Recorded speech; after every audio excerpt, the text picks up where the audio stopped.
Binoni korobka holatda sotasiz-ku, lekin binoni suyagi, ya'ni karkazi mort bo'lsa. Bu xonadonimiz 12 sotuvga tushgan. Bu xonadonimizni texnik ko'rikdan o'tkazib, uy ko'rib berish uchun chaqirishdi meni. Shunaqa ham ko'p bir jiddiy muammolar bor.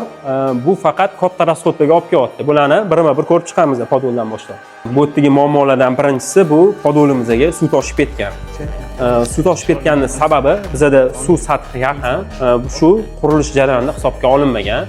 Remont qilinayotgan paytda mana mavsumiy suv ko'tarilishi natijasida suv chiqib yotibdi.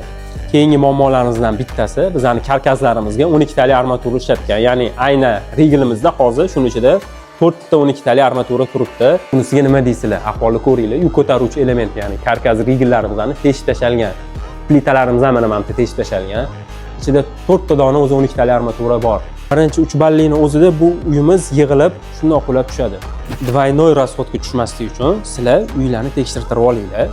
Mabodo shunaqa muammolar bo'layotgan bo'lsa, bularning hammasini yechimi bor. Mutaxassis chaqirib, mutaxassisga murojaat qilinglar, eplamachilarga emas.